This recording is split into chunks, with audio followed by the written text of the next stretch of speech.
अस्सलामुअलैकुम नाजरीन, मैं हूं अनीस आरिफ और आप देख रहे हैं द इंटरनल ट्रुथ। नाजरीन, आज फिर से आपकी खिदमत में एक इंटरेस्टिंग वीडियो के साथ हाजिर हुए हैं। आज की हमारी वीडियो में हम आपको बताएंगे कि अर्तुगरुल में काम करने वाली अदाकाराएं इतनी ज्यादा वेस्टर्न या आम जुबान में कहा जाए तो इतनी ज्यादा मॉडर्न और बेशरम क्यों हैं। क्या इस सब में इनका अपना कसूर है? क्या तुर्की की सारी आवाम ही इस तरह के लोग हैं? और क्या इस सब के पीछे 1923 के मुआहदे का हाथ है? और साथ ही साथ क्या ये सब एक आलमी साजिश थी कि जिसकी बदौलत खिलाफत उस्मानिया को तोड़कर वहां से इस्लामी रवायात को यकसर तब्दील कर दिया गया? क्या तैयब उर्दवान ये सब कुछ वहां से ख़त्म कर पाएंगे? और अर्तुगरुल जैसे ड्रामा सीरियल बनाने के पीछे रजब तैयब उर्दवान का मकसद क्या है? और पिछले 20 सालों में तुर्की में ऐसी क्या तब्दीली आई है जिसे जानकर आप बेइंतहा खुश होंगे। तो आज की वीडियो में इन सब सवालों के जवाबात दिए जाएंगे।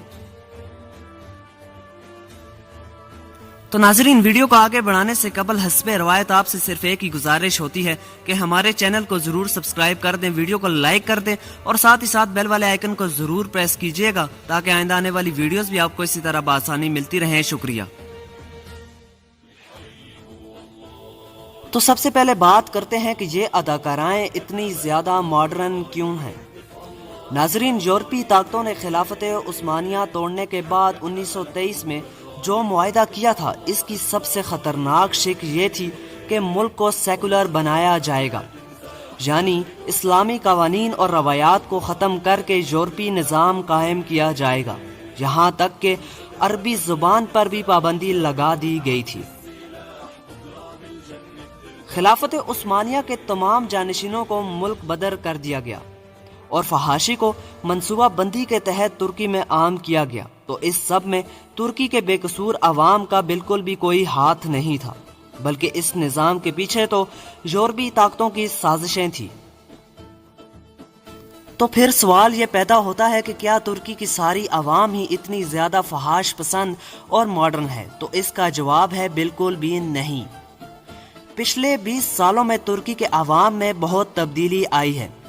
आज जाकर आप इनकी मसाजिद को देखिए, कहीं दूर दराज के इलाकों की मसाजिद भी अवाम से भरी पड़ी हैं।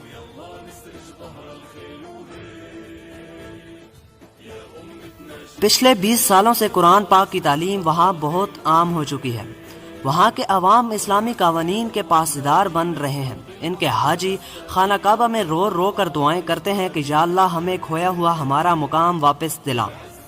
वो लोग दरअसल अपना असल मुकाम समझ चुके हैं और इस सब का क्रेडिट अल्लाह ताला के बाद रजब तैयब उर्दवान को जाता है, क्योंकि वो न सिर्फ एक बहादुर बल्कि ज़हीन इंसान है।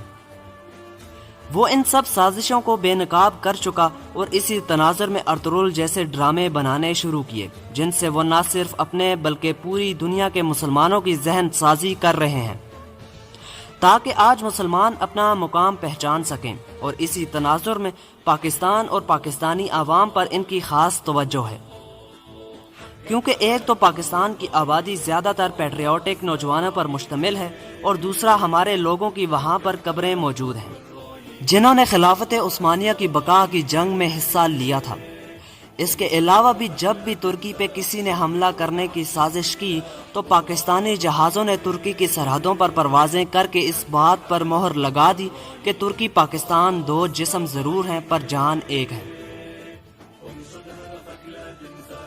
नाजरीन, एक मिनट रुकिए, कहीं आप वापस तो नहीं जा रहे? यकीन मानिए वीडियो बनाने में काफ़ी मेहनत दरकार होती है, तो आपसे सिर्फ इतनी ही रिक्वेस्ट है कि हमारी हौसला अफजाई के लिए चैनल को ज़रूर सब्सक्राइब कर दें, वीडियो को लाइक कर दिया करें और साथ ही साथ बेल वाले आइकन को ज़रूर प्रेस किया करें। शुक्रिया। खुदा हाफिज़।